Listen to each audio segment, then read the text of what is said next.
Menuju ke SPBU. Ada kedai yang untuk dekat SPBU.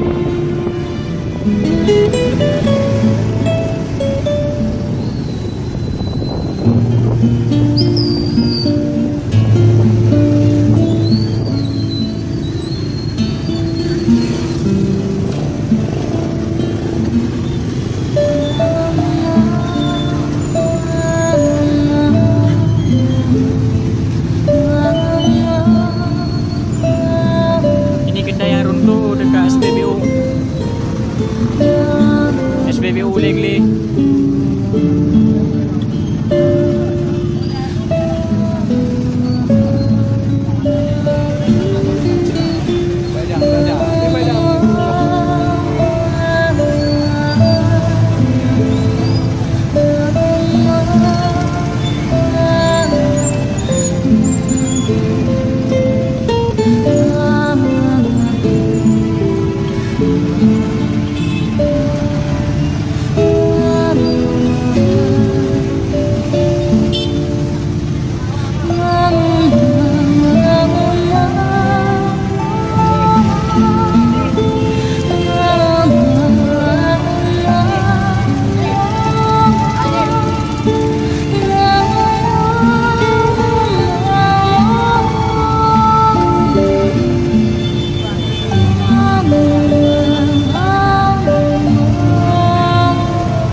Di luar sana mohon doanya.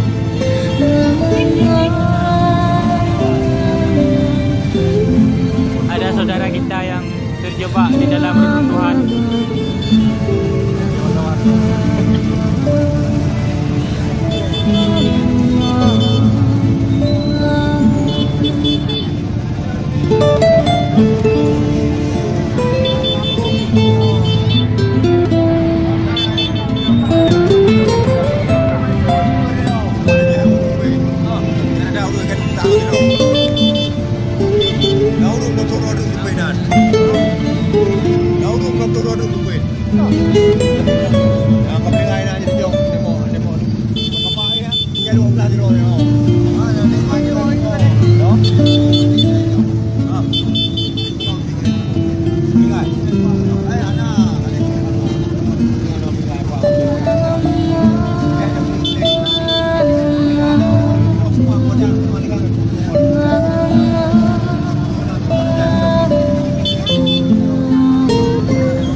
Kita coba mengkonfirmasi kondisi terkini di wilayah PD Aceh, karena memang laporan dari kontributor kami yang berada di Lok Sumawe Aceh, jaraknya yang akan berangkat menuju ke sana sekitar 2 jam. Namun guncangan gempa memang masih cukup terasa di Lok Sumawe tadi ya. Sekali lagi gambar-gambar yang saya tunjukkan tadi belum bisa dikonfirmasi bahwa itu adalah dampak dari gempa yang terjadi di Kabupaten Pidi, pemirsa. Namun rekan kami mengirimkan, dan ini juga kabarnya sudah beredar di sosial media, gambar-gambar tersebut bisa saja itu adalah postingan lama yang kemudian dimanfaatkan lagi orang-orang tidak bertanggung jawab. Tapi sekali lagi kami berupaya untuk meluruskan informasi dan memberikan kejernihan informasi langsung dari lokasi. Sudah tersambung dengan Akmal kembali. Selamat pagi, Pak Akmal. Pagi, SMB1. Ya, Pak Akmal, kondisi di PD saat ini seperti apa, Pak Akmal?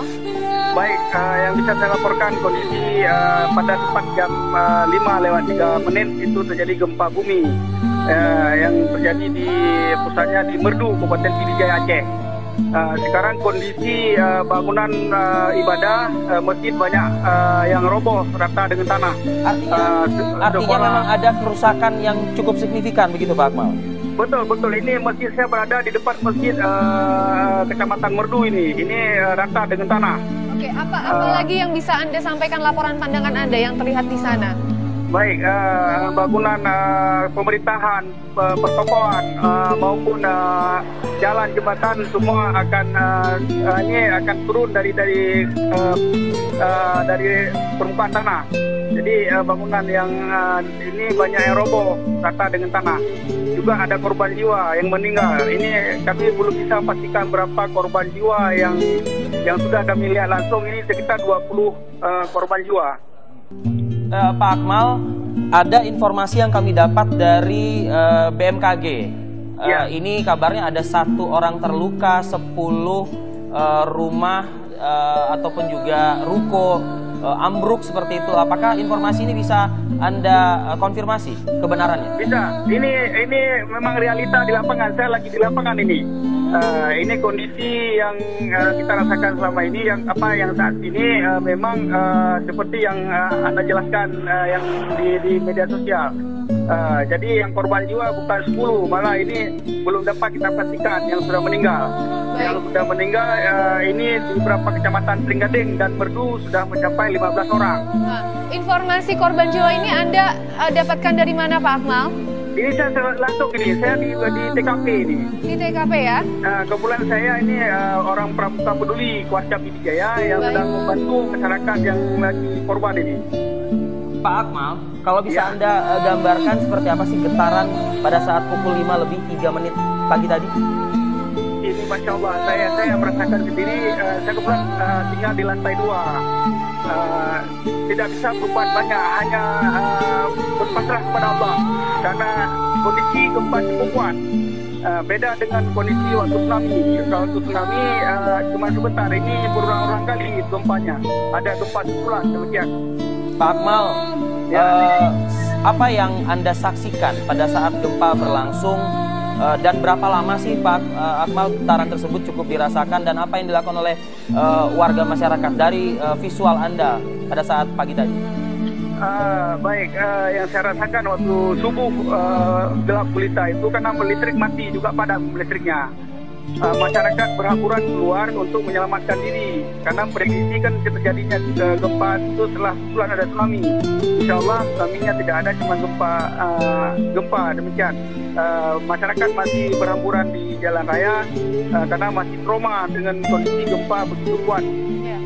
Pak Akmal, saya cukup fokus dengan tadi Anda katakan ada korban di sana. Penanganannya seperti apa sejauh ini hingga pagi hari ini, Pak Akmal? Ini saya lagi evakuasi korban ini. Saya lagi nyetir evakuasi korban dari rumah yang terjepit, sudah kami evakuasi ke rumah sakit. Baik, jadi sejumlah korban sudah dibawa ke rumah sakit mana, Pak Akmal? Ke rumah sakit umum Pidijaya. Rumah sakit umum Pidijaya. Nah, yang terluka kami evakuasi, yang meninggal sudah sudah diurus oleh keluarga masing-masing walaupun dalam keadaan duka, rumah sudah roboh. Ya, Pak Akmal, kami tadi ada menunjukkan gambar jalan yang retak dan retakannya cukup luar biasa kalau kita melihat, seperti membelah jalur kiri dan jalur kanan begitu. Apakah Anda sempat melihat visual yang seperti saya gambarkan ini? Iya, ini saya kebetulan lagi di jalan raya, lagi evakuasi korban. Saya menyetir mobil, ya ini ambulans saya lagi jalan, yang nyetir evakuasi korban. Artinya ada memang ruas jalan yang terbelah seperti itu, Pak Akmal? Ya. Artinya memang ada.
Insiden terjadi jelang pelaksanaan lontar jumroh tengah dilakukan di dekat terowongan Mina. Lokasi pusat kejadian terjadi di Jalan nomor 204, tepatnya di dekat tenda penampungan para jemaah haji.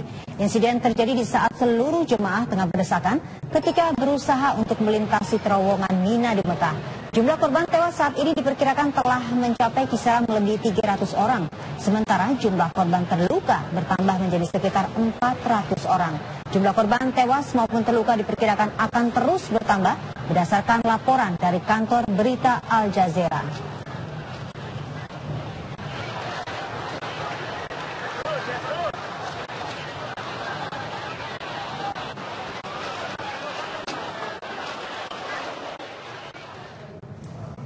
Lebih dari 300 jemaah haji dikabarkan meninggal dunia. Sementara 400 orang lainnya dikabarkan terluka.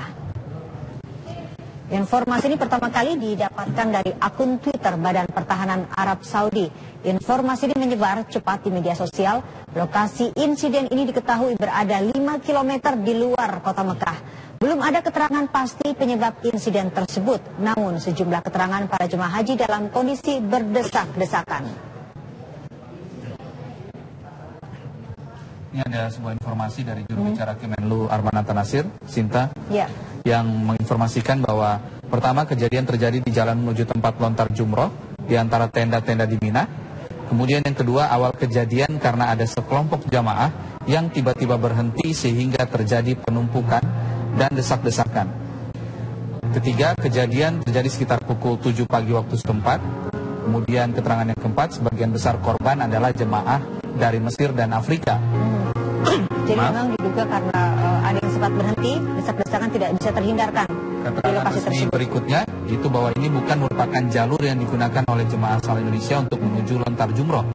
Kemudian keterangan yang berikutnya sampai saat ini telah dicek ke rumah sakit Mina dan belum ditemukan WNI jadi korban. Namun berdasarkan tadi keterangan dari Pak Hasan, salah satu jemaah dari Probolinggo, Jawa Timur, kloter 48, ada kawannya yang kebetulan bersama dengan beliau terpisah dan sudah ditemukan meninggal dunia. Mungkin ini bisa dicek juga oleh Kementerian Agama atau siapapun yang saat ini mungkin sedang mendengarkan siaran kami di TV One, bahwa tadi ada keterangan dari salah satu jemaah haji kloter 48 asal Probolinggo yang ditemukan meninggal dunia dalam insiden di Mina pagi tadi. Iya, karena memang Pak Hasan hingga sore ini belum memberikan informasi atau belum melaporkan mengenai meninggalnya satu warga negara Indonesia yang kebetulan tadi pagi memang bersamaan dengan Pak Hasan yang menjadi ketua di kelompok tersebut. Kalau kita mendengar informasi dari Arif tadi mengatakan bahwa kemungkinan akan terus bertambah korban jiwa dan terluka karena memang masih terus terjadi evakuasi di tempat kejadian.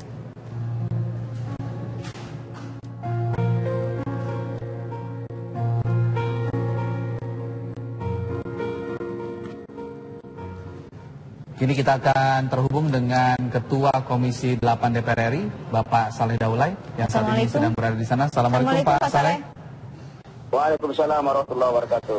Pak Saleh, tadi berdasarkan live by phone kami atau keterangan dengan telepon kami dengan salah satu jamaah haji mengabarkan bahwa ia adalah salah satu ketua rombongan dari kloter 48 asal Probolinggo.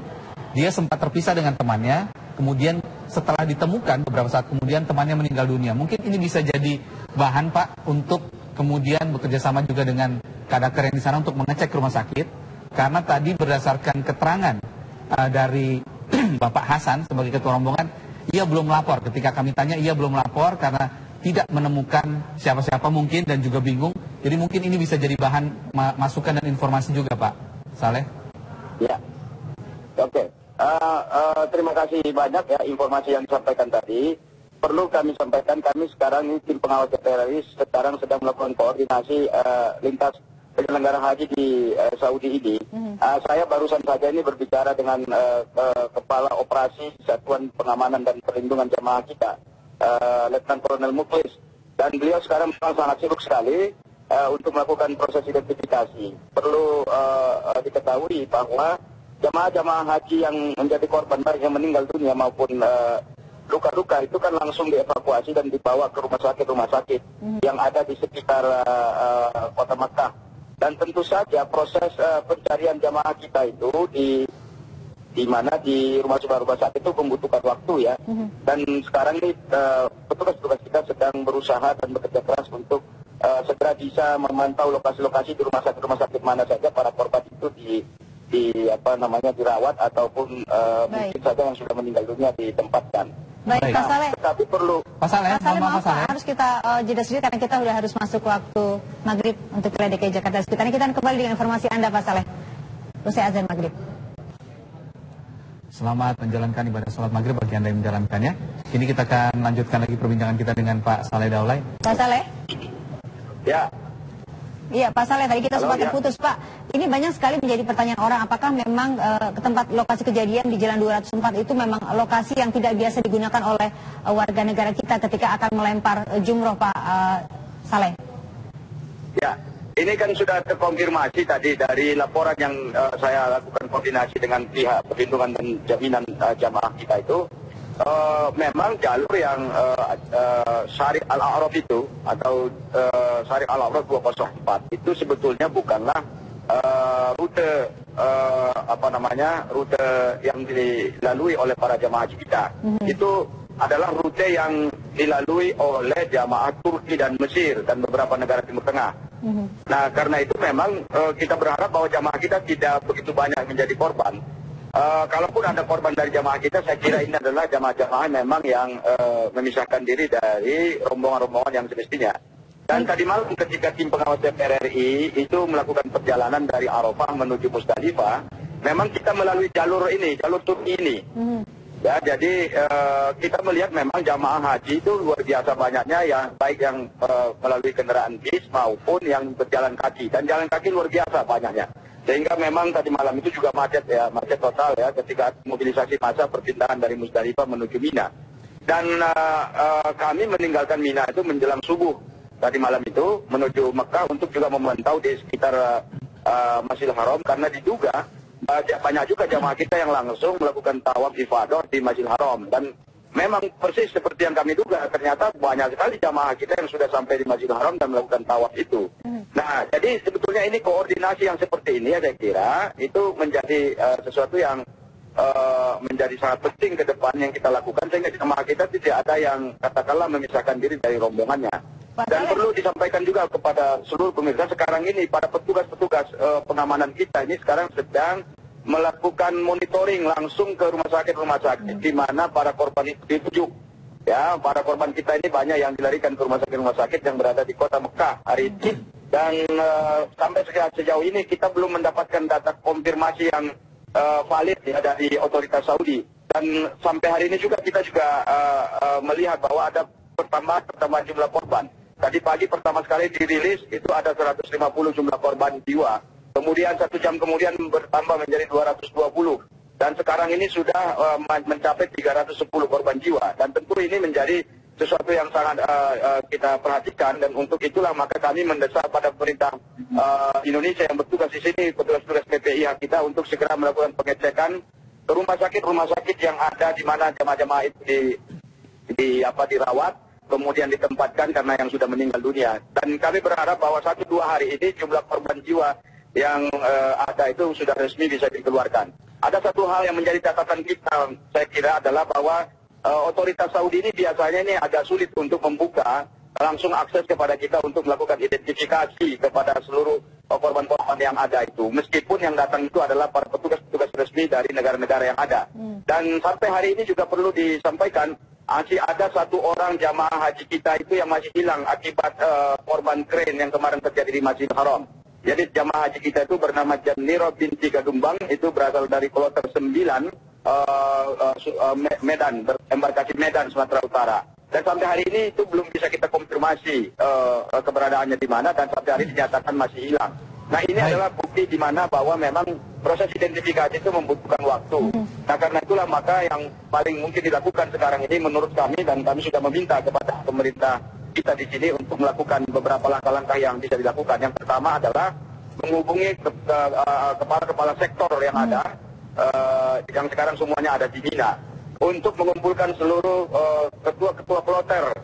Dan ketua-ketua kloter itu harus segera melakukan koordinasi dengan kepala-kepala rombongan, ketua-ketua rombongan, dan untuk menghitung di mana sebetulnya berapa orang sebetulnya jamaah yang sekarang tidak ada di rombongannya masing-masing. Dan itu langkah yang paling mungkin dilakukan saat ini dalam melakukan proses identifikasi, sehingga dengan demikian kita bisa mendata dan memprediksi di mana keberadaan para jamaah haji kita itu. Termasuk diantaranya bagi mereka yang mungkin sudah melakukan tawaf di Masjidil Haram. Baik. Perlu juga disampaikan bahwa proses di Mina ini sendiri masih panjang. Ini kan baru hari pertama.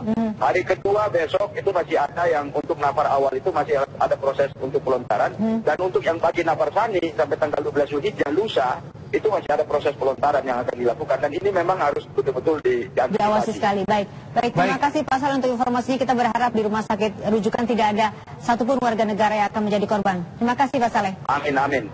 Terima kasih banyak Mbak. Assalamualaikum untuk Anda Pak Saleh. Waalaikumsalam. Ya, kami akan terus mengabarkan terkait musibah di Mina usai pariwara berikut. Tetap bersama.